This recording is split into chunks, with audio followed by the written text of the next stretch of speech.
We're going to return to looking at this idea of using the derivative as a rate of change. I mean, essentially, that's what a derivative is. It measures something that changes. In order to solve some of these rates of change problems, we actually need to work out more than one rate and link them together. So they're related in some way. So sometimes you even hear it called related rates.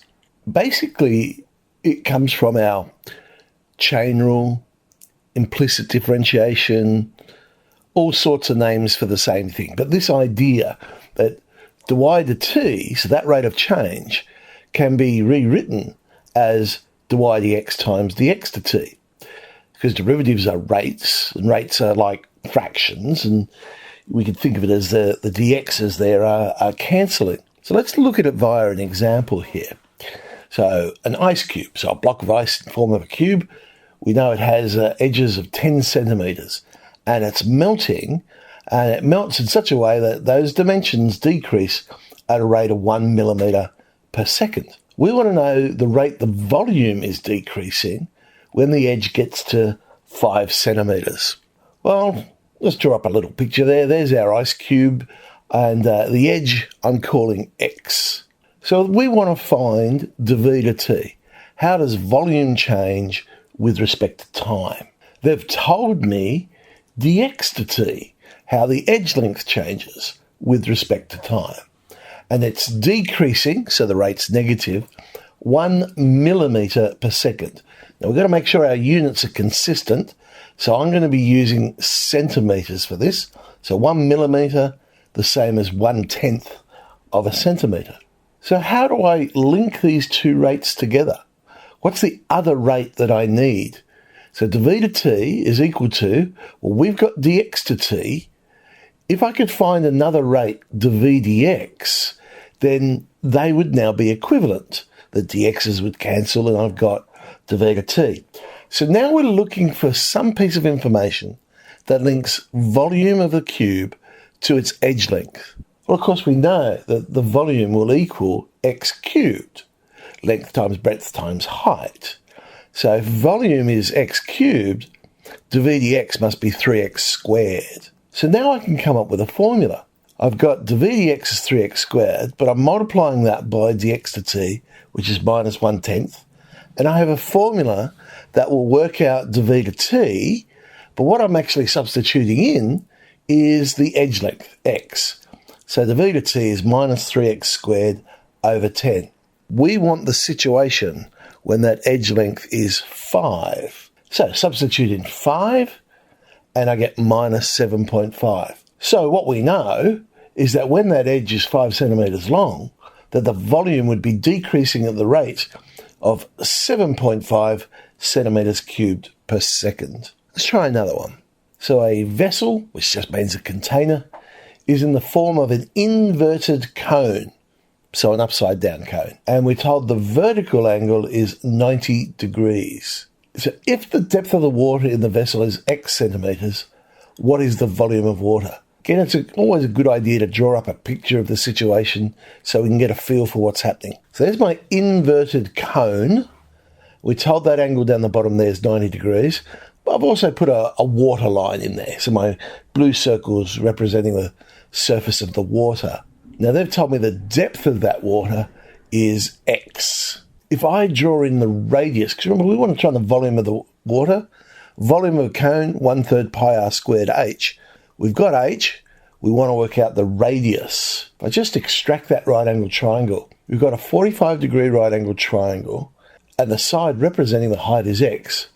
Well, 45-degree right angle triangle, that's isosceles, so the side representing the radius must also be x. So back to our volume formula, 1/3 pi r squared h, we get 1/3 pi x squared times x, so 1/3 pi x cubed. So we now have a formula for the volume of water in our inverted cone. We now know that water is being poured into our cone at a rate of 0.2 centimetres cubed per minute. We want to find the rate the depth is increasing. And we want to know at the time when the water depth is 4 centimetres. Okay, so we're trying to find dx to t. How does that height change with respect to time? We know d to t is 1/5. So 0.2 centimetres cubed per minute, 1/5. So we want to find x to t. I know d to t, so if I want to link these two rates together, I need dx to v. Then the dv's will cancel and I've got dx to t. So I'm now looking for something that links volume and x together. Well, that's what we did back in part A. We said volume is 1/3 pi x cubed. Therefore, d dx is pi x squared. Subbing that into dx to t, 1/5 times, well, we want dx to v. So I just turned d dx upside down. So 1/5 times 1 on pi x squared, there's my formula. 1 over 5 pi x squared. We want to know what's happening when x is equal to 4. Substitute in 4, and we get 1 on 80 pi. So all right, so we now know that when the depth of the water is 4 centimetres, that actual depth is changing at a rate of 1 on 80 pi centimetres per minute. A spherical bubble expanding and its volume is increasing at a constant rate of 70 millimetres cubed per second. So it's like we're blowing up a balloon, but we're just blowing the air in at a constant rate. What is the rate of increase of its surface area when the radius is 10 millimetres? So we want to find ds to t. I'm using s to represent surface area. They've told me d to t. So that's equal to 70 millimetres cubed per second. I'm going to actually need more than 2 rates this time. I'm actually going to need 3. Follow this through. ds to t is what we're trying to find. They gave me d to t. So I would like a link between volume and surface area. Well, there is a link, but it's not straightforward. But what I can do is link surface area with radius and also volume with radius as well. So volume, 4/3 pi r cubed, dVdr is 4 pi r squared, which, by the way, happens to be surface area. So there's that link between volume and surface area, which is not immediately obvious. That's right, dVdr. We don't notice that link. Surface area is 4 pi r squared, so dsdr is 8 pi r. Now we can substitute everything into ds to t. d to t, they told me it was 70. dsdr, we just worked out that was 8 pi r. dr to v, well, we've worked out dVdr. Turn it upside down, 1 over 4 pi r squared.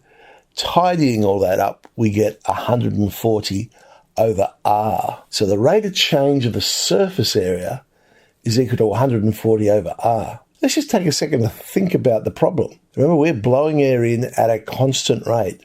We're saying the surface area, we're saying the change in the surface area is inversely proportional to the radius. So as the radius gets bigger, the change in the surface area gets smaller. Again, go back to thinking about the balloon. You blow air into a balloon. Initially, it expands really quickly. But then each extra breath you put in, it just gets a little bit bigger and a little bit bigger. That surface area is increasing at a smaller rate each time. All right, we want when r is equal to 10. So subbing that in, we get 14. So we've solved our problem. When the radius is 10 millimetres, that surface area is expanding or increasing at a rate of 14 millimetres squared per second.